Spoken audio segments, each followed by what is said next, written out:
Boom. We're live. Just like that. It's like I told you. It's just instant. Perfect. So I know, right? So everybody, welcome back. We are live on X and we are live on YouTube. And I want to thank everybody for tuning in, who is tuning in. It's a busy night. There's a lot of opening weekends this weekend. So a lot of people probably watching wrestling at this point, but I'm going to watch it later on because we have a great guest on right now. I know you as a freelance writer for Intermat. That's how I originally know you, but there's so much more. It is Madison Hollenbeck. Thank you for joining me. Appreciate it. Thank you very much. Thank you. So you've been dubbed the everything girl. We'll get into that, right? But just kind of an interesting thing. It's almost from the background of what I've heard. It sounds like you started out I went there as a manager, then I was in charge of social media, then I was in charge of helping these guys with classes, then I was in charge of. So we're going to lead into that because it takes a lot of balls to take care of all that stuff with a team full of guys. So let's start out first off, and just like we do with everybody, the beginning of everything that you remember growing up. Obviously, I don't know how many sports you played when you were growing up, but what were some of the things that you brought to the table before you got into wrestling? What were you doing? Well, before wrestling, I wasn't doing anything really. Like I wasn't. Nothing? I didn't do sports as a child. I tried here and there. Tried gymnastics, wasn't for me. Okay.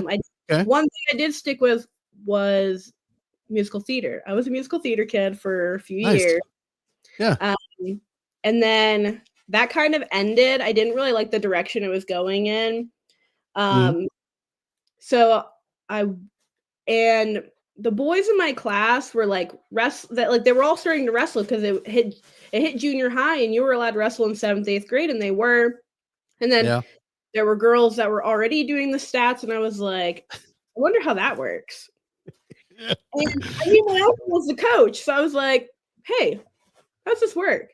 And he was like, no, don't worry about it. We have enough people to help out. You don't need to help out. I was like, well, I want to. And he was like, well, you're not going to. And we finally hit my freshman year of high school, and they were down a girl, and I was like, hey, I'm not doing anything. And he was like, no, there's too many boys and you should just focus on your homework because your grades are more. I'm not going to say he's wrong. He said too many late nights. He was like, you don't need to spend your weekends with other 14-year-old boys. It just doesn't need to happen. I was like, well, I won't be in it for the boys. Like, I don't care about the boys. I just want to be there. I just want to be involved. But he was like, he's like, I'll talk to your grandmother and then we'll discuss. So my grandma was like, you really want to do this? And I was like, yes, please. She was like, I don't know, Madison, your uncle says there's too many boys. And I'm just not comfortable. Like, you're gonna spend every weekend with all these boys. I said, yeah, but I don't care about the boys. She's like, how do you not care about the boys when you're there for the boys? And I was like, I don't know. It just somehow works, okay? It's not that. So it is that, but it's not that. Exactly. And so I had to ask the girl that was doing it if like I could join her. Like, we were kind of friends, but we weren't like that close. She was a grade below me. Well, she was like, oh yeah, like that's fine. She was like, whatever. And then everyone said yes, everyone agreed. I was in, and then that's where it started. That's where it starts. So it's not an easy task. I mean, I just thinking of the managers that they have, and I kind of mentioned those before that are here in Kakana, like, and then I think of the boys that are part of the team, like, oh my God, that's going to be absolutely horrible. But I think at the same point though, too, I think most of the guys understand that if you mess around with the team manager, there's a lot of things that could happen that you probably wouldn't even notice before it hit you in the face. It's like, like, oh, you need your stuff washed. Oh, that's nice. Must be nice to want, Well, it was funny because when I was doing it, we were only called stat girls. Like, everyone else that I was meeting, they're like, oh, they're the team managers, whatever. But I was just a stat girl. Like, they didn't want any more part of me than just me taking the stats. Like I was strictly there for the numbers only, the score only. Okay. And I think that's kind of where it started for you, where we're like, I liked all the wrestling knowledge. Like I was looking up like the other teams and their records and the kids that were ranked in the state or on pawrestling.com. Like I was looking at that and it intrigued me. And my uncle, like he was always in the boys' ears and in my ear, like rankings don't matter. Everyone is beatable. Like if that kid walked out in a black singlet and you walked out in a black singlet, you wouldn't even know who that kid was. If the internet didn't exist, you wouldn't know what he was ranked. He wouldn't even be ranked anything. Like, what does it matter? Right. And I was like, that's a fair point. That's a good point. And but when I first started and I was serious about it, he was like, all right, then you come over to my house. I'm gonna put on one of Alex's, which is my cousin, old matches. Yeah. We're gonna score it. I was like, okay, so well, like, how does that work? And he was like, no, you're going to sit there and figure it out. He didn't tell me how to do it. I had to sit there and figure it out for myself. I said, okay. So he's like, just watch the rest. Oh, man. And I was like, okay. And I was like, yeah, well, he's holding up all these like hand signals. And he's like, yeah, that's the score. I was like, okay, well, I don't know that. Well, what is it though? And then I had to learn the like pin times and everything else. And he was like, well, it's not backwards, it's forwards. You got to count. I was like, oh gosh. And he was like, I know you're not good at math. So I had to learn. I had to learn how to be good at math. That was like the only thing I was good at math about. Yeah. Hey, that's all that mattered, really. I mean, that's in the grand scheme of things. Yeah. So after that, then that's just, I think like the little things of the knowledge of the different teams and the coaches and who was a better team and who wasn't that good and who. So you kind of got into the coaching side of it almost. Yeah, like it was just a taste of it right away, you know? Yeah, I mean, I will say like now I coach, but all of my coaching knowledge comes from mostly my uncle. Like he taught me everything I needed to know. He still tells me everything I need to know. Like he's there. Like I call him up. I'm like, I had this issue. And he was like, well, do you remember this? And I was like, yes. And so we talk a lot about every issue you can imagine. That's cool. So, I mean, and especially it's your uncle, right? I mean, it's not only an advantage, but you get to spend some time with a family member. Like, I mean, regardless who it is, mom, dad, uncle, cousins. I mean, everybody's got a different family dynamic, but you're able to number one, hang out with a family member, but you're also getting the insight of like the average kid wouldn't be able to get, right? Because you are his niece. So he's giving you this insight. He puts your feet to the fire with keeping score. I mean, that's pretty cool. That's a way different perspective than me asking, you know, like Nick Siriano, like, what was it like growing up? Oh man, I wrestled, I beat crap. You're like, no, I learned which coach did what type of strategy they did here. It's like, all right, man. So as you're starting to learn all that from him, were you noticing that you were starting to click with like, okay, oh wait, we got to do this, and then you're like, hey, hold on, we got to do this. He's like, you're right. Were you able to help that way? Well, in my head, I did a lot of coaching. Sure. I did a lot of sideline coaching in my head because I didn't dare say it out loud. Okay. Understood. Totally understood. Yeah. One time I said something out loud about a kid needing blood time. Kid was like gushing blood. Ref wasn't calling it. I'm standing up at the stat table. You're like, blood. And the next day at school, all the boys were like, your uncle was so pissed that you were yelling that. I was like, well, guess what? I feel like if he was that mad, he would have said something to me about it, and he didn't. Right, so he's not that mad. But then shortly thereafter, he reminded me to not do that ever again. I was like, okay. All right. Got it. Tight ship. I can appreciate that. That's all right. I mean, because otherwise you let things get out of control and everybody's telling them what to do. Like then everybody else is gonna be able to tell them what to do or expect to be able to. So I get it. So you're learning pretty well. You're learning a different angle, and it's kind of a side that I didn't get into until I wrestled, but I didn't understand wrestling, right? I mean, if I watched a match, sure, I could keep score, But as far as how things are now, it took, getting my youngest Liam into wrestling and finally seeing him like, holy crap, like I don't remember this. Like, what happened to just a double leg and a half Nelson? Why are we doing all this rolling around? What's this mat time stuff? I So know. it's been a different ride as far as just kind of learning. And now I'm to the point, I'm right back to that point, because now what he's doing, I have no clue. I'm trying to pay people to coach him. It's like, hey, can you come along just to do this? I don't want to mess him up. Like all the work that the coaches and stuff put in. So were you kind of learning a little bit of kind of the ropes of like how like each guy can last on your team? Like, oh, I know this guy can only make it for 2.5 periods. After Yeah. that, we gotta do this. Was that kind of helpful going into high school then? Were you doing the same thing in high school? Yeah. I mean, I definitely caught on to like who was the better ones on the team. I didn't really know like when I started, I didn't know what made you good at wrestling. Like, Sure. how were you good? Like, and then like listening to my uncle have the conversations about wrestling, like I was like, all right, like people who can last longer on the mat are better. Mhm. People who can stay on their feet. Like the one thing that's always been drilled in my head is like when you're in neutral and the guys like go to put their elbows on their knees and they're just there. And my uncle like drilled in my head, if I ever see that, that means you're lazy. If you're lazy, I'm not coaching you. So I used to tell my girls last year, like, I'm just letting you know if you put your hands on your knees at any point during your match, Yeah. I'm walking out of the corner. I'm not coaching you.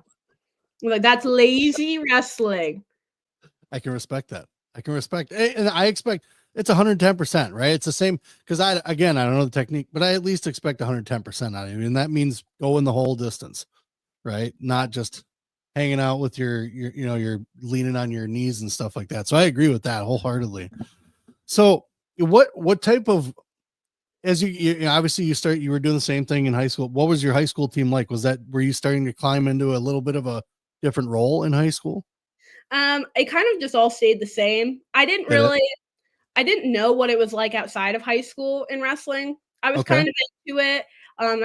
I went to my first college duel, which is at Penn State. I'm only 3 hours from Penn State. Yeah. With my best friend at the time. Her dad was a season ticket holder, and we Okay. went. And I was like, "Oh, this will be cool." Like, I like wrestling, so. And at that point, it was Yeah. just I like wrestling, and I was like, "Oh yeah, I like wrestling. That'd be cool." So we went, and it was unreal environment, unreal.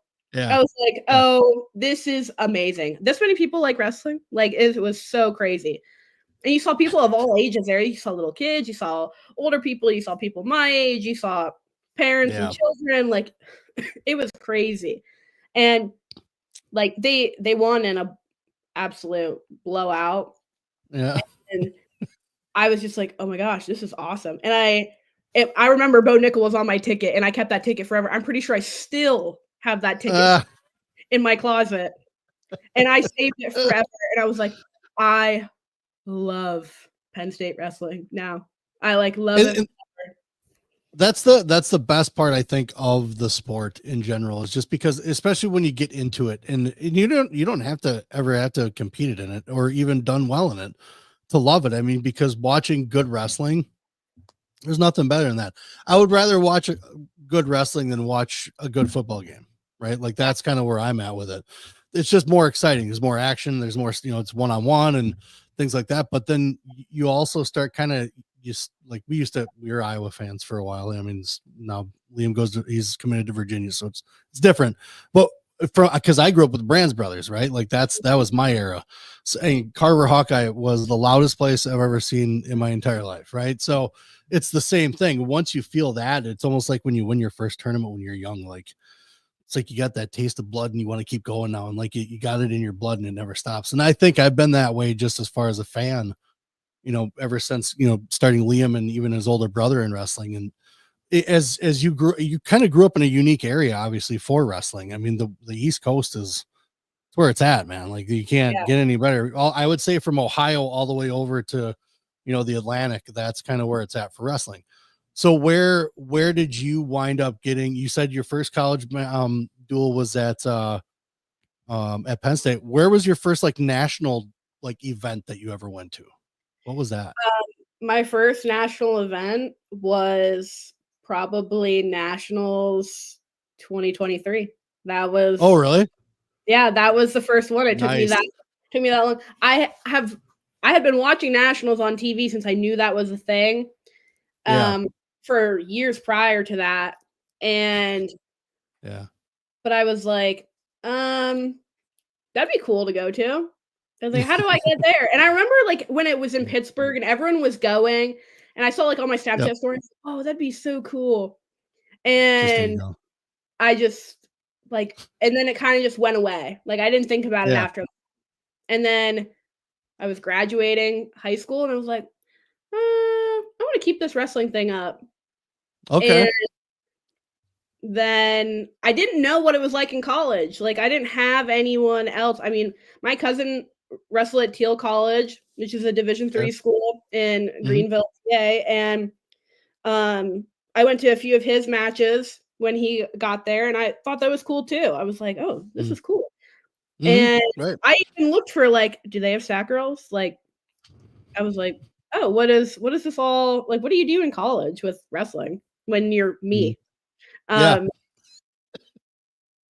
And I didn't really know, and then I decided that I was gonna go to Edinburgh, and I emailed the Edinburgh staff at the time, which was Flynn and Moore and Mhm. Port, and Yep. they said yes, and then I was like, "Okay, great. I don't know what this entails, but we're gonna do it." And then I find out days later they're all leaving.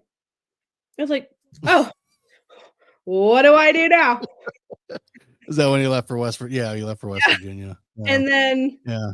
weeks after that, they hired Hill and DePalma, and I was like, "Hey, can I have my job? They promised it to me, and I just wanna know if I can keep it." Yeah. For And sure. Right? they were like, "Yeah, just come for an interview." I was like, "Oh, like a legit interview, okay." So I scheduled that, went in the heat of the borough summer, because the Well, borough get a little hot. does it? It does get very hot over there. It also tends to get very cold, Yeah. but I interviewed, they asked me my experience, and I was like, "I've only ever took stats. I don't know what you guys are looking for, but that's all I've ever done." Yeah. But I'm a quick learner. I will give myself that. I'm very organized. Good. Yeah. Need So, it. Gonna need it. yeah. So, they're like, "Oh, that'll work out perfectly." I was like, "Great." And Yeah. then I started classes, and I started helping there, and that's when we started all this social media back up because it had been really dated to like 2011. Uh, Really? I was like, guys, I was 11 years old in 2011. Yeah. Yeah. I cannot help you with this part. So I did that and learned how to email high school counselors for Transcripts transcripts. and stuff. Yeah. And Wow. Just you're just thrown right into it. It wasn't just here's a couple, athletic things we gotta deal with. You're contacting people, you're doing all kinds of admin work. So just a quick question. Did you pick Edinburgh just out of proximity? Was it close to you? I looked at a lot of schools. Yeah. My grandparents were Mhm.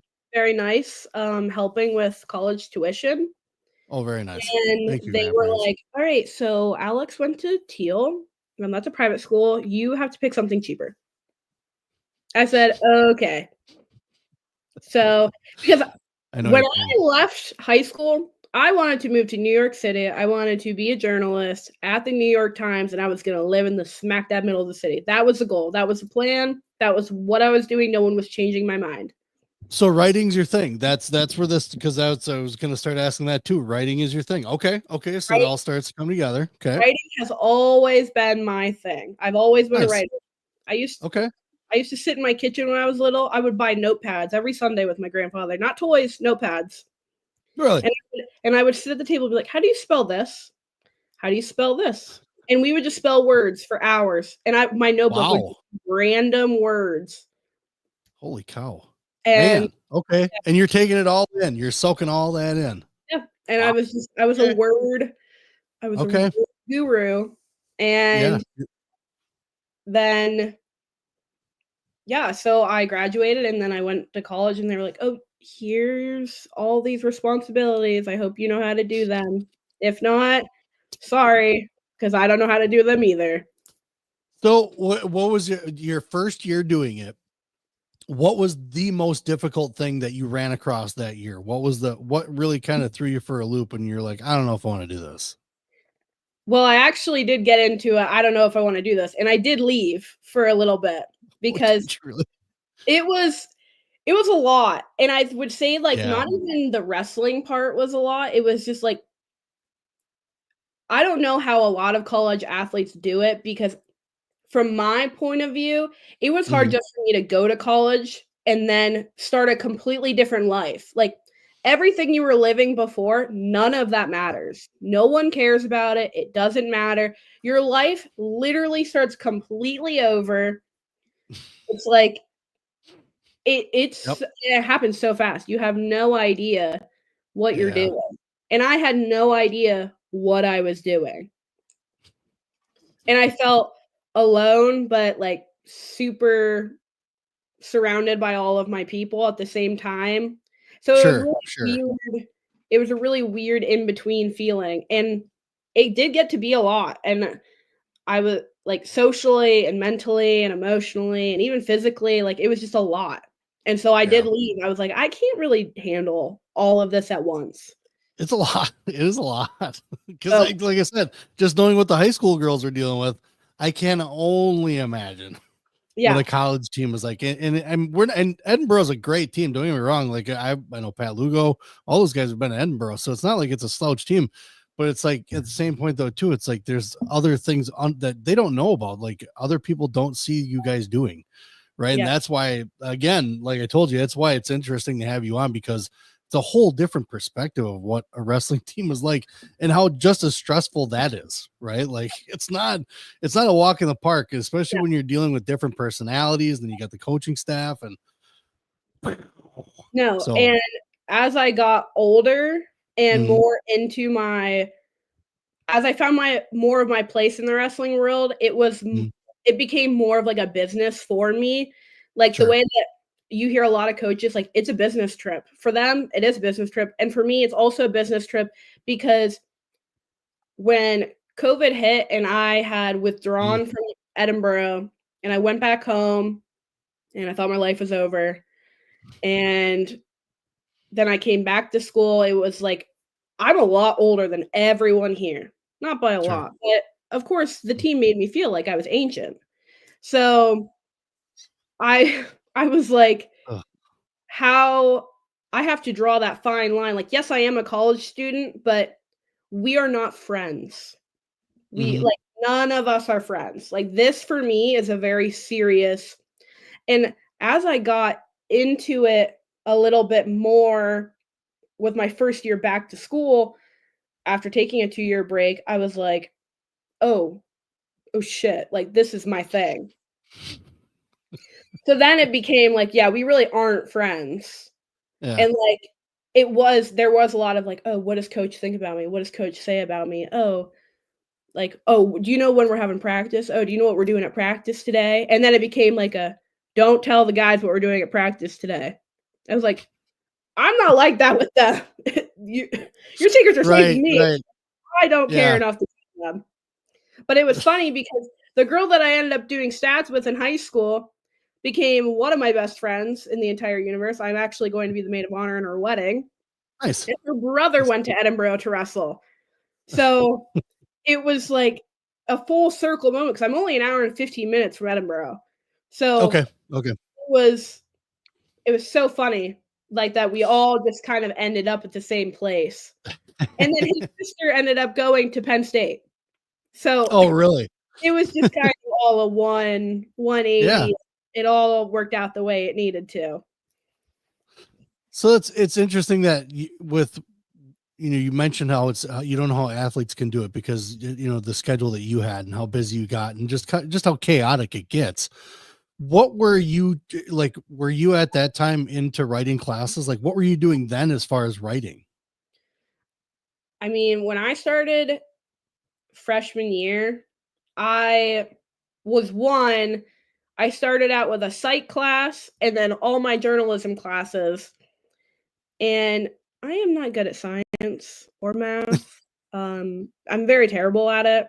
Don't ever ask me to help you with that. And when I had to have psych for my very first class of the day and semester, it was not going to go well. And then I failed my first psych test, and I was like, oh, well, I suck at college. I might as well drop out now. Oh. And then I was like, no. And I didn't know how to study because whoever tells you that this is what you got to do to study, no one teaches how to study in college. Okay. No one teaches you how to study. Right. Like, I had no idea how to study. I was like, I have no idea what I'm doing. Well, how do you do this? And they were like, you just have to read the textbook. I'm like, okay, I can read and take notes. I can do that. But my psych professor told me, and I carried it the rest of college, if you do not understand the vocabulary of the course you are taking, you will never understand the class. Oof. So every single chapter, every vocabulary word, I made index cards. I didn't do like the little things on your phone. I'm such a nerd that I like to handwrite everything. Liam. Same thing. I like to make it as hard as possible on myself and stress myself out so much. I'm going to write everything out by hand. Nice. Yeah. Well, writing it's memory that way. And then you got the card and you're doing some more memory work that way. Yeah. I mean, it all pans out. Really and does. I mean, all the studies show that handwritten everything makes you remember everything. So it's repetition. Right. Now that's a lost art, man. I'll tell you what. Can you write cursive? It looks like a third grader did it, but I did learn it. I did learn it in third grade, but it's a little iffy. So now I just sign like a doctor and pretend that it's my signature. Just really whippy right through. Yes, exactly. It's perfect. It's perfect. So you wind up going back. You said it was after COVID, right? You went back and then so were you just thrown right back into it, or did you have help? I when I knew I was coming back, I had already previously kind of been in contact with Coach Hill. It was kind of funny because my boyfriend at the time of when I was kind of wanting to go back to school was getting recruited by Coach Hill twice in his time in college. And I was like, and so he was texting me. He's like, hey, I heard so-and-so's in the portal. And I was like, yeah. I was like, please tell me you don't want me to talk to him for you. Like, please don't use that card against me. Don't use me for that. Please. And he in fact did not end up going to Burrow, but and then I told Coach Hill, I was like, hey, I want to come back. And he was like, we'll take you back anytime. And so then when I knew I was really coming back, that's when I was like, hey, like, I'm dead serious. I'm coming back. I want to be involved as much as possible. Let me know what I can do for you and how I can help. And then he just gave me a to-do list every single day for the next 2 years. Well, that works out. So what year did you graduate? College? Yeah. I just graduated with my bachelor's in May. Nice. Congratulations. Yeah. I got my associates last August, and now this May I finished my bachelor's. So I felt in your major's journalism? No, I actually changed my major 7 times in college. Well done. Well done. And my grandma did tell me that I had to stop changing it because it was getting very expensive for her. She's like, please stop changing your mind. Grandma. Just make up your mind. I was like, okay, I'm gonna try. I was like, 7th. That's awesome. 7th tries charm is whatever. Yep. And I finally changed it to interdisciplinary studies, which is general studies. Because when I graduated in May, and still to this day, wrestling is what I eat, sleep, and breathe every day, no matter what I'm doing. Consumes my life, and I want to have that same feeling for the rest of my life. Like, I want to sleep, breathe wrestling forever, as long as I can in any way. So you thought it out. That's what I was going to start asking. It's like, did you really think it through? You actually did. You did think it through. Okay. And I was like, all my classes that I had go into this degree was going to help me in some way, shape, or form. Like I had a little bit of journalism, I had a little bit of communications, had a little political science because wrestling, had a bit of education because you got to be educated. And so therapist. Yeah, exactly. I had social work classes in my degree. I was good to go. You're set. So as you're going through your years of Edinburgh, you're getting all this experience, and then when does all this Intermat writing start? When did that start for you? I went to nationals in 2023 with Edinburgh. Ryan Burgess was our national qualifier, and I remember coming outside of the tunnel right before they found me and kicked me out, and I was standing on the floor, and I was standing right across from the Rachel Gallardo, and I saw her in her sequins and her sparkle and her glam, and in my head immediately I was like, I want to be her. I don't know who she is. I don't know what she's doing. I don't know who she works for. I want to be her, and I want to do that. That's exactly what I wanted to do. And she smiled at me. I was like, yep, we can be best friends. I don't even know who she is.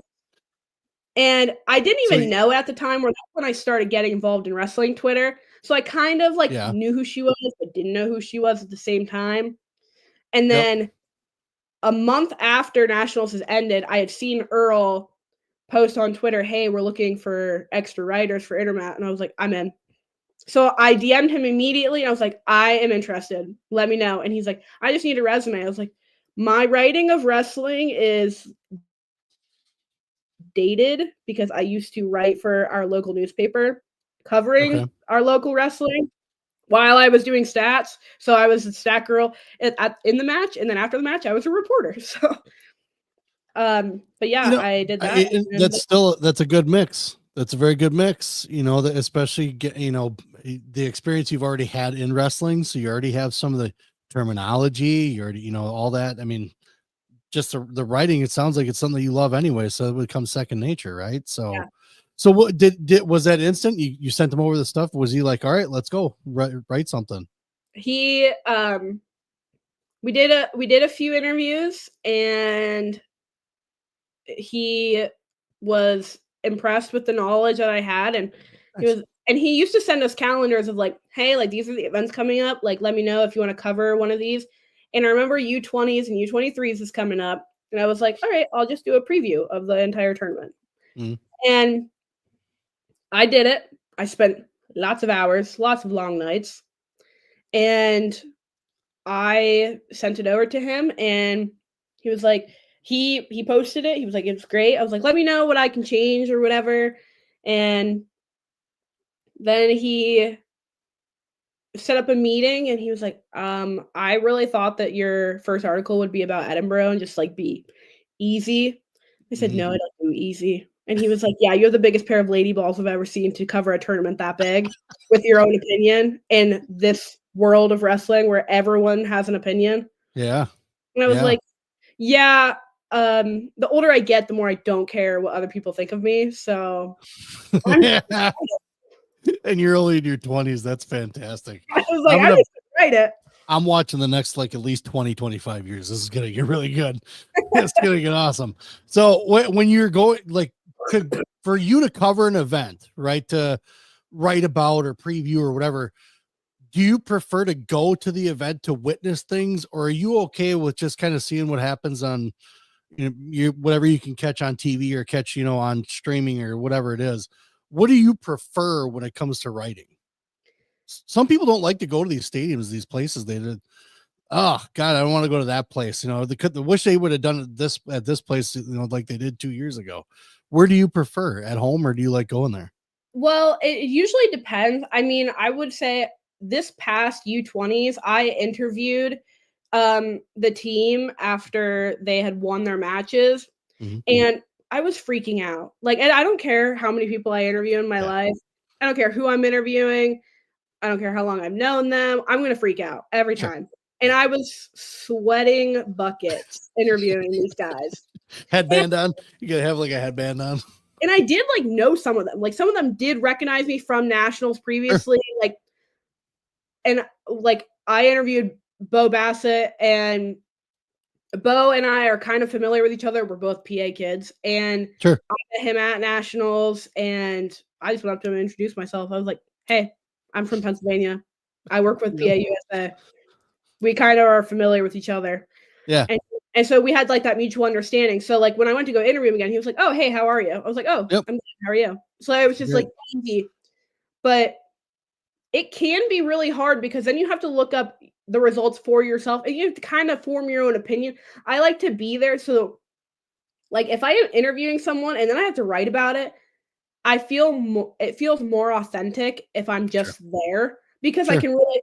So when everyone's like, "Oh, this was an electrifying match," was it actually electrifying because you were there, or you just thought it was electrifying because these two wrestlers are really good and they scrambled the entire time? Yeah, for sure. For sure. I like to go there because you'll actually know that I mean it. Yeah. And totally. And I know sometimes like I did like I was more of a kind of like the writing guy when I was in high school. I should have gone to college, but I was not smart enough. But I did enjoy, you know, like if I heard about a movie, I didn't want to like I wanted to go watch it, and then like I never needed to read the book. Like I was that guy. So I was always the face to face. So I'm kind of the same way. I like to be in the action or by the action to be able to kind of describe it better. It's just different now with technology, with it's so many things you can stream and you can just go watch it somewhere. I'm more of the fan that likes to smell like the popcorn. What I can't remember who was saying they.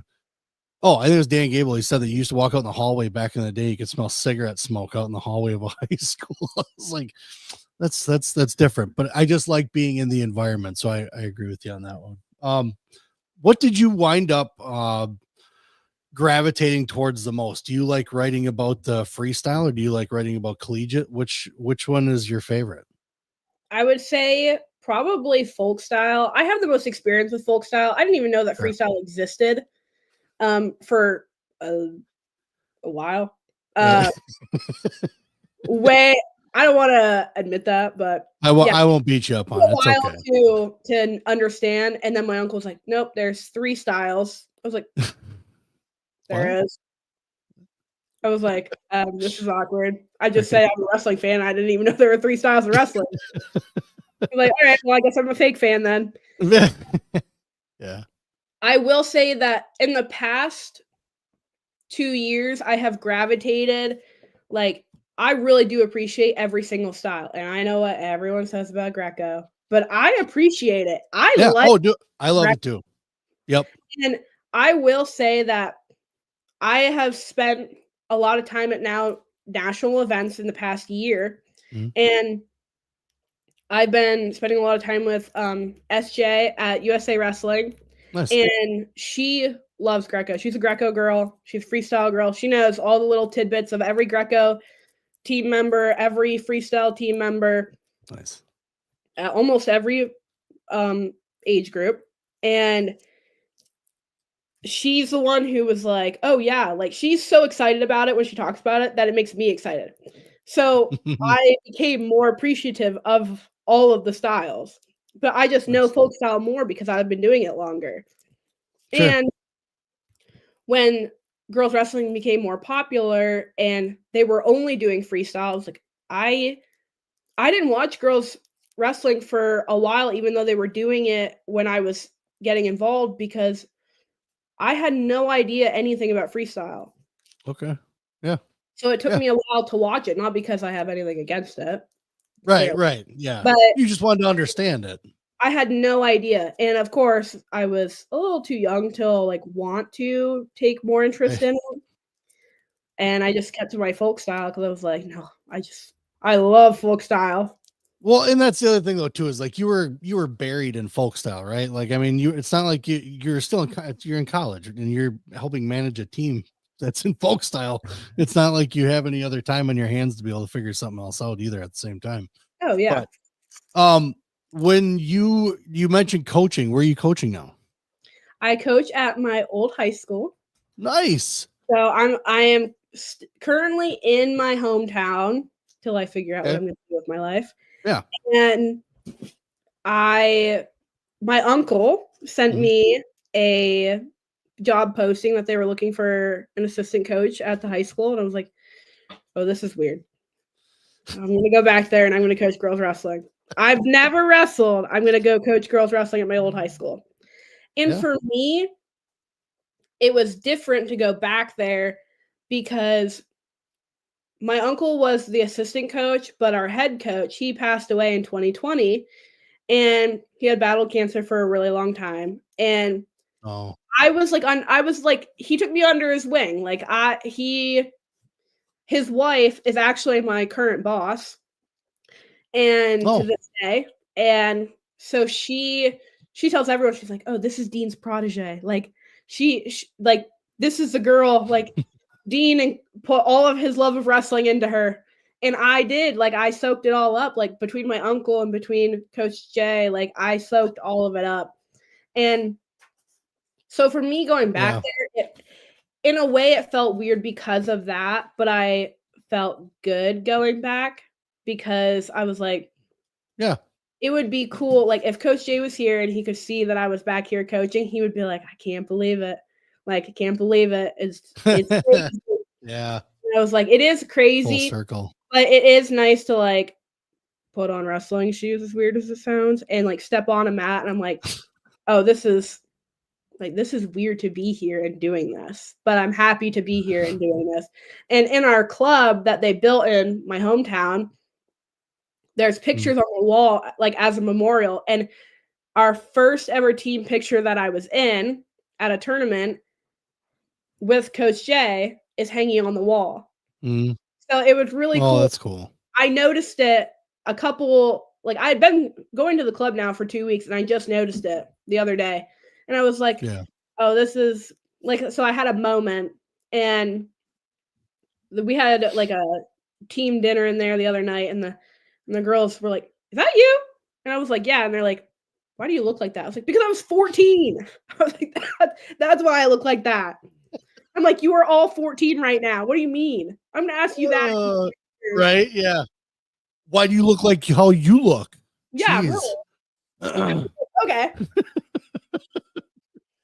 That's awesome. So I guess I'm kind of curious, what was it like? Because I mean, you didn't wrestle, right? Like, I mean, you were in the wrestling room, so it's not to say that you didn't maybe mess around a couple of times and try to wrestle someone. It's not like you didn't do something, but now to be able to coach, that's kind of why I was curious about the whole analytical side. Like I know that you obviously have the brain and the knowledge to be able to kind of, put a person and put them out there in the right position and do that kind of thing because of who you learn from, right? Like, yeah. So what was that like then to put those shoes on aside from what you'd already done? Because it's a whole different world.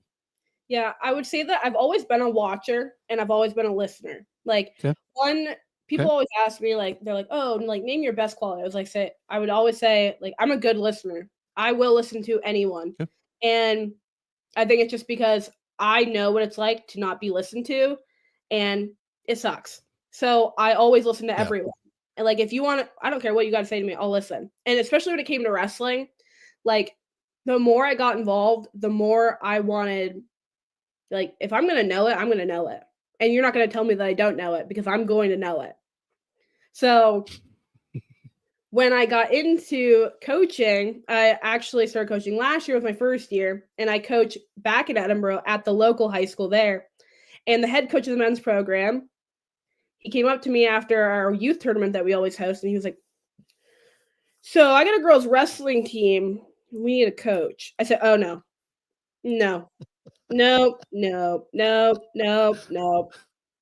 And he was like, why? I was like, I don't know wrestling like that.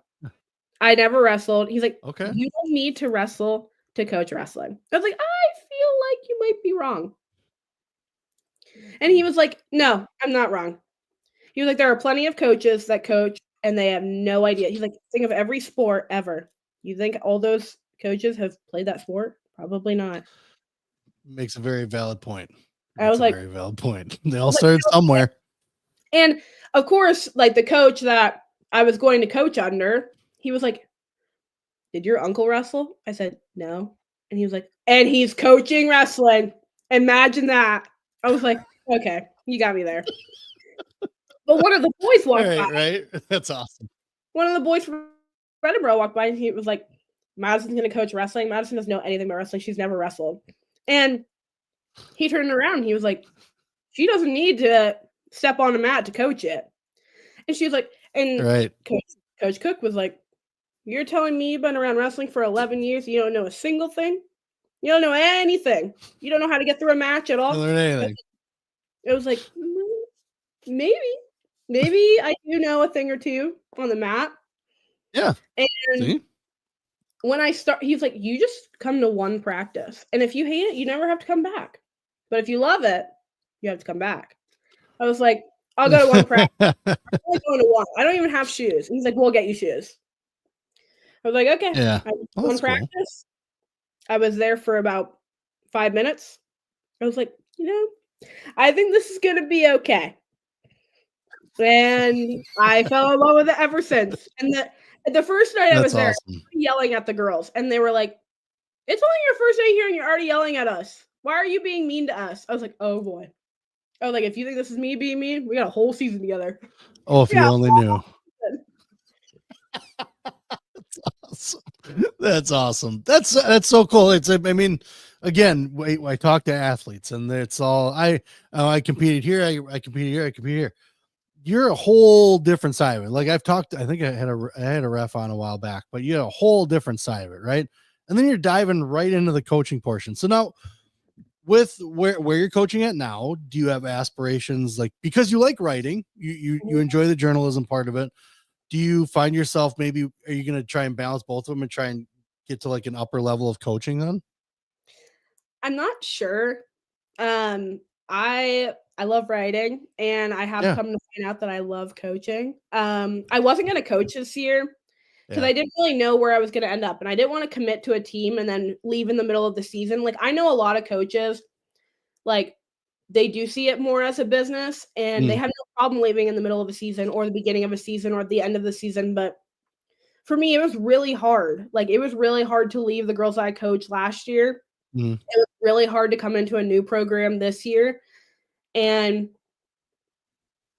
I now have like signed and made the commitment to March for my girls now. And like, I intend to uphold that commitment. And for me, like, even like, I didn't want to even come in before a beginning of a season and be like, hey, I know we've only known each other for 2 weeks, but I want you to trust that I'm going to lead you to win on a wrestling mat.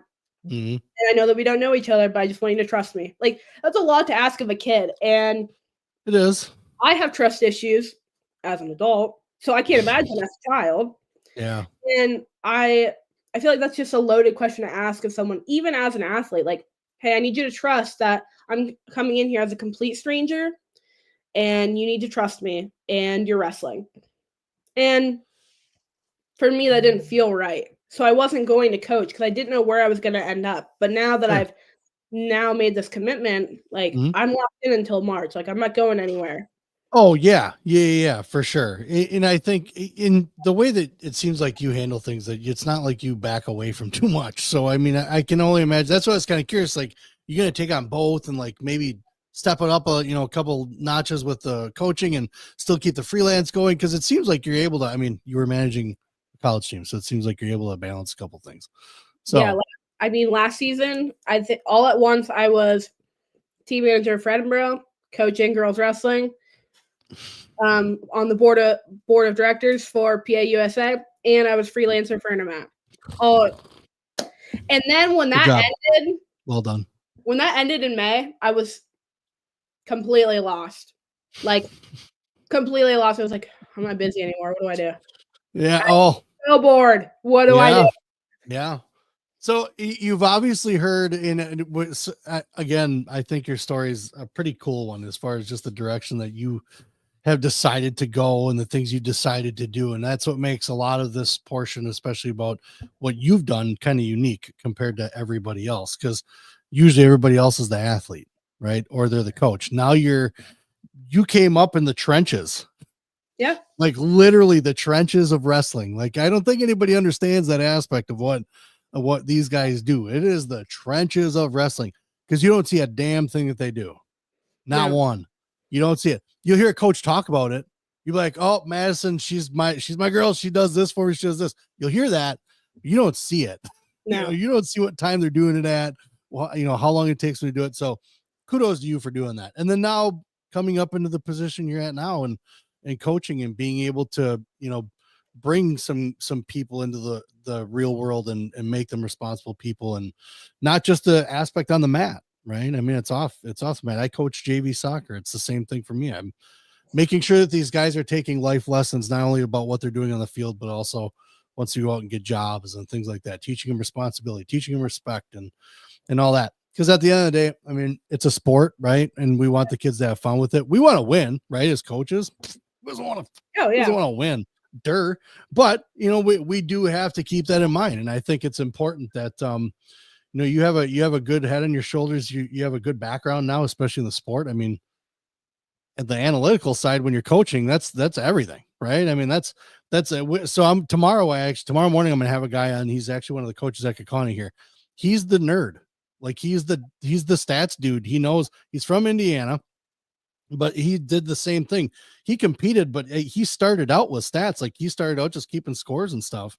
Then finally he got into it because he wanted to try it. So, but that's the nitty gritty stuff that I think people kind of underestimate. And I think a lot of people think that they can just do it. Yeah. Right. And you can't, because I mean, some people can. Obviously there's some people that can. You can't just do it. Like, oh, I'm just going to go and be a team manager. Oh, you are? Oh, okay, cool. Have at it. And it's hard because I had to ask to be in the position, and like proving myself in this position. And like you said, like, there are coaches like, oh yeah, Madison does this, whatever. Mm-hmm. But you have I've had plenty of my own team ask me what my role is, or what makes me so special that I can do this, or do I even know anything about wrestling? Who do I think I am? Like, I've gotten those. This won't be the last time I ever hear it either. I'm sure. But and like, it's funny that you bring up, like, we shape the humans that we coach, because one thing that, again, I've always learned from my uncle is he always said, like, yes, I want them to be good at wrestling, and yes, I care about winning, but no one cares if you were a good wrestler if you were a shitty human being. Right. Like, no one cares if you're good at wrestling if you aren't a good human. And last year I told the girls, like, soon as I began coaching them, like, I was like, I don't care if you lose every single match during the season. I really don't. But I do care if you're a good person outside of it. Yep. And if you're not, then it's not even worth it. Yep. That's right. I mean, the sport builds that in the sport. I mean, any sport can, if you're dedicated enough, it's going to do that to you. I think the commitment, I think, that coaches show is something that kids see. And it's like kids like Liam wants to coach, like after, with his high school coach and the coaches that he's got now, and seeing how those guys are, and they really enjoy it, made him enjoy it that same way. Right. So that's infectious. So, again, it is about winning. It is about making them better. But at the end, as long as they're doing something that makes them happy and they're doing it well, hopefully that sport and that coach helped them pave the way to be happy that way. Right. So much appreciation to you. I do want to bring up one thing that I've been talking to a lot of people about. You might see me posting about it on Twitter once in a while. This whole NCAA debacle. What the hell is going on with teams? Like, there are so many colleges right now that are dropping teams like wildfire, like sports like wildfire right now. And it's some of the most obscure things, right? Like, I don't know. Like, some of them are track and field, but I can't even remember the last time I heard about that college having track and field, do anything. Right. So I get it. But as like the small schools, so we all hear about Power 5, right? And all the big guys that are going to foot the bill. You went to Edinburgh, not a huge school, right? What are things that are coming down the pipeline for little schools like that you're hearing about? Well, everything's vague. Yeah, it's hard. I would say, I mean, I'm gonna be on my high horse here, but you go for it. NIL started it. Yep, NIL correct. is going to be the one that finishes it. Yep. And small schools can't compete. Like we can't compete with the money that you have or the tactics that you're using to recruit, even though it's literally against NCAA regulations. But no one is going to talk about that. Right. No one's going to talk about all the schools that break the rules. No one's going to talk about all the donors that text and call athletes to offer them the bags. No one's going to talk about that part. Right. I will. No one else will. Yep. There's a guy named Bob, I think, out there that does it, I believe.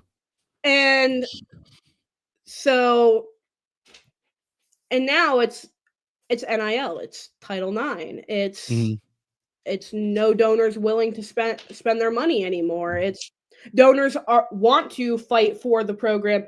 Like people always make jokes all the time of like how Edinburgh will go back to D2.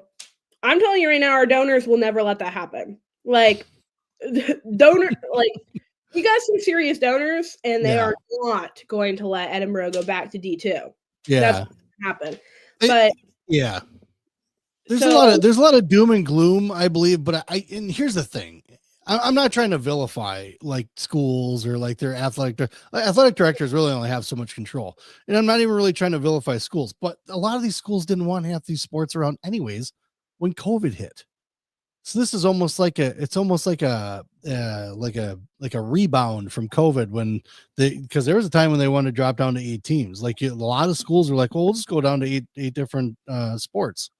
You know, that sounds like a nice, I don't know how they came up with that number. I didn't read that far into it, but I'm just on the worried side when you start talking about revenue, right? Like revenue is the big thing because, you know, Penn State's got a great wrestling team, but what was their revenue, like 1.8 million or something like that? I think one year was, but Iowa was the same. So those guys are the big numbers, but you get a school like Michigan that bring like their athletics. That's their money machine is their athletics, right? So almost everything at Michigan would survive. But when you start talking about the small schools, don't you think that without the roster changes, some of these kids would then wind up kind of dispersing and going to those smaller schools and making a team better, a little more competitive to be able to bring the crowds in? And because that's what I'm pushing right now.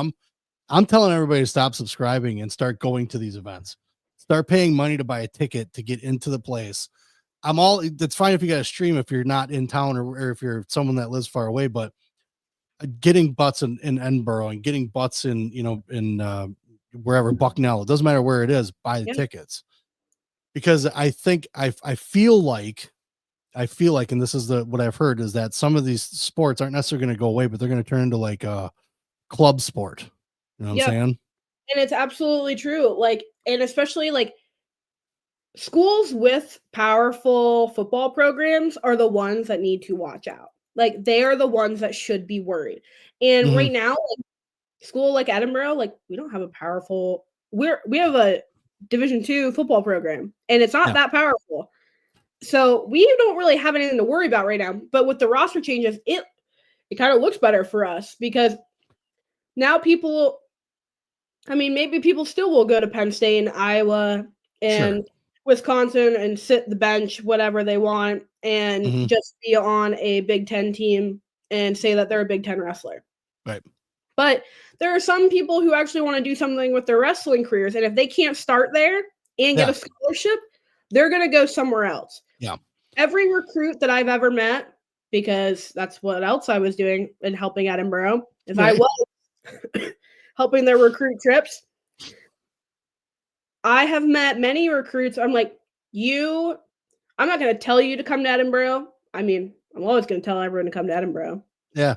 But I'm going to tell you to go to a school where you can start at. If you don't feel like you can start there, if you actually want to wrestle in college, go to a school you can start at. And if you don't feel like you're ever going to start there, if you're going to sit 4th-string wrestler, don't go. If you actually want to wrestle, because you're never touching the mat. Ever. Like ever. Maybe in an open. Maybe they'll throw in an open somewhere, and that's about it. I was like, you will never be a starting lineup wrestler for them, representing them. I'm like, I'm sorry, but that's the truth. Or you're not lying. Or you can be a Penn State non-starter, get a championship ring, and be like, I wrestled at Penn State. And they're going to be like, who are you? And exactly. Right. I'm like, you can do that too. Yeah. It's just the schools with big, like, it's going to help eventually. I mean, Edinburgh and Clarion kind of right now are in a tricky spot because we're combined. Are you? So, like, we're Penn West Edinburgh, Penn West Clarion. We got that stupid Penn West. Sorry, Penn West. We got the stupid Penn West attached to us now. So Clarion gets hit, we get help. We get hit, Clarion gets help. Like, it just, like, interesting. It's very touch and go. And the small programs are going to hurt more if they have really powerful football teams. Yeah. Yeah. And that's what I've noticed too, is as far as anybody saying that they have to reassess their, what experience they're bringing to the athletic student kind of thing. Like, what does that mean? Like, how do you, like, that's what I'm talking about too, with the gray area. Like, they're not, the athletic directors are barely getting enough information just from the presidents and the admins of the schools, because when you go and talk to coaches about it, they're like, we don't even really know what's going on. How do you not know? Like, well, I don't get it. And two, I think a lot of that is like, they do know, but they don't want to be the most hated person ever. And sure. I have unfortunately been on the end of wrestling Twitter that wants to absolutely demolish your entire humanity. And if you are an athletic director for wrestling specifically, or you are an athletic director in general, and there's something that you've done to wrestling, and wrestling Twitter finds out about it, hide. Because they are ruthless, and they do not care. Yes. So none of them care. They are. Your personal life, or what you're going through, or what you're having for dinner. They do not care. Nope. They will ruin your life. So, but it just depends. It's like the Wild West, and like you said, NIL started it, and it was, hey, the guys that got and I said this before, the guys that have gotten the $1 million, $5 million, whatever it is that they got, great, enjoy it, because pretty soon, student athletes are going to be basically employees of the school. That's what a lot of them are. And I have said before, like, I don't know where it got lost in translation, where we stopped caring about people. Like, these athletes are straight up dollar signs to everyone now. And a lot of them don't care. I'm like, oh, you don't have self-respect? You look in the mirror and you also see dollar signs? Like, I'm sorry, but you couldn't pay me to do half of what these athletes are doing. You couldn't pay me to leave my school and then do whatever you want. Like, it's an odd environment, because on one hand, you have coaches that are saying, like, it's hard to trust athletes because they're a good coach. Like, they want to have a great team. They go out and try to find the best kids, but then you're talking about like the kids that are just looking at dollar signs and they're not very loyal. But you also do have the coaches that are out there that are not loyal, because they also get incentives for making it and having guys go to the NCAAs. Like, there's a bonus for that, not just for getting good grades. These guys, when their athletes perform, they get more money. Right. So you also run into the mix where the coaches aren't very loyal. They're worried about getting their bonus paycheck as well. So it's hard. And that's why I always empathize with the athletes now, especially going through the recruiting process, because and right now, how do you know what decision to make and how soon do you make it? Right. And that's why we told Liam, with all this stuff going on, you're going to want to make a decision sooner rather than later. So that way you're locked in with someone, you already know what's going to go on. But even now, you don't know what's going to happen. Yeah. And I've seen it, like, a lot of high school seniors, like, they'll get all these like small little offers and be like, oh, I'm going to wait. Like, I'm going to wait until after state to see what happens.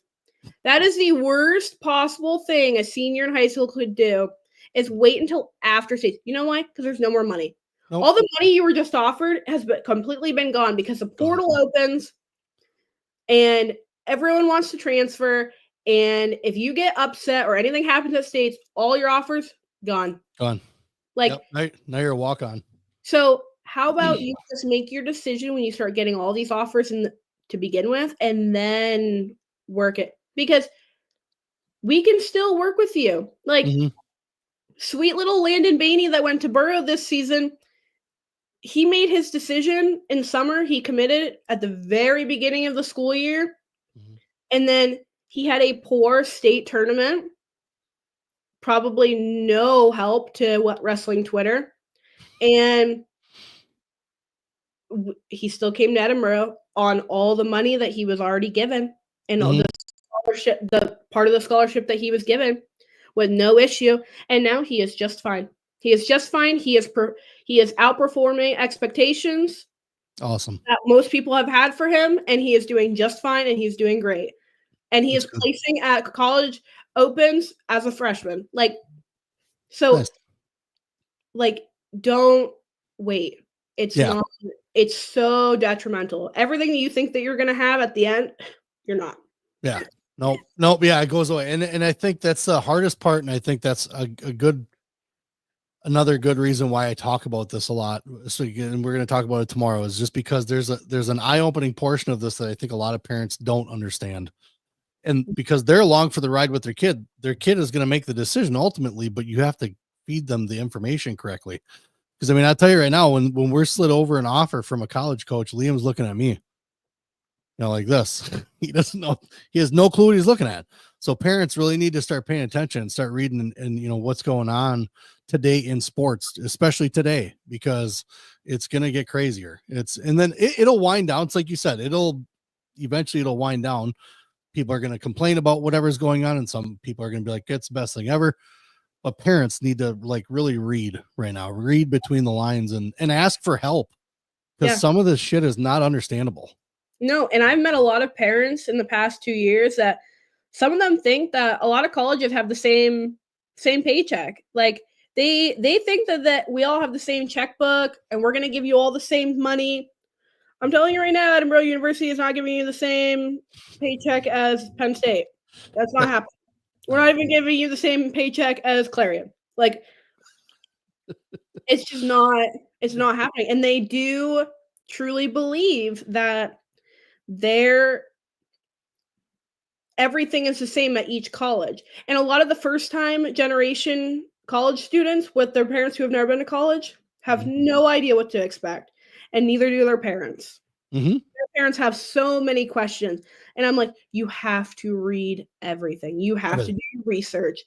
Like, luckily, when I was at Edinburgh, I've been here since the Stone Age. I can tell you everything about this university at this point. Yeah. After I give you all of my information, then you can go along with whatever you need to. Yeah.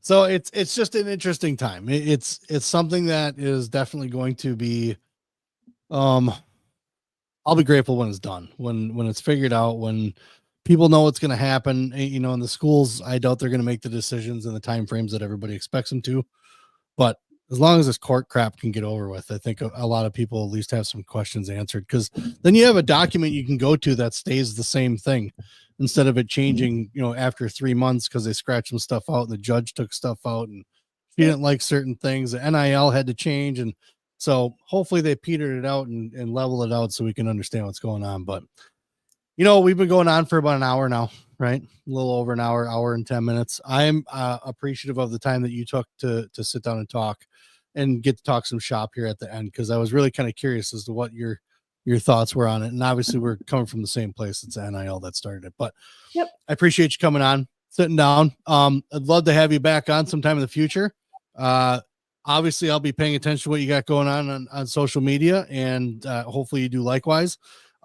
It got any shout outs? You got anything coming up that you got going on? Anything you want to put out there? Not that I can really think of. My girls and I start our season December 7th. Nice. So we got that going on. The Keystone Classic is this weekend. I know Kevin McGuigan is very excited. Yes. And I wish I could be there. Yeah. And I just can't wait to see all my women in wrestling in nationals next March, or this March, I guess. Well, good luck to you and coaching. We'll be, like I said, we'll be watching and we'll be paying attention. If you got anything going on, let us know. We'll put it out there for you. But typically we see what you got going on. We'll make sure we share stuff. So everybody, it's been Madison Hollenbeck. She is the everything girl. But in particular, she freelances for Intermat. So go check out Intermat, check out her articles. I believe you actually have a whole list of them. I think it's in your bio, isn't it? Where you click on it, it takes you just to your articles. I'm not sure. I probably should do that. But if you look up the authors on Intermat and you click on all of our names, it'll give every article we've ever written. I'll find the link to that. It'll be in the YouTube description, stuff like that, so people can find it too. So, but much appreciated. I'm going to hit the music. I'm going to talk to you for a minute. I talked to everybody just when we're done, but I'm going to hit the music, and everybody catch up tomorrow morning. We're going to be going at 9 a.m. I don't know what the fuck I'm doing at 9 a.m. We're gonna go at me and Zach Pearson. He's the Wisconsin Grappler. We're going at 9 a.m. tomorrow morning. It's going to be on YouTube and it's going to be on X. We are going to see you in the morning, and for now, peace the F out.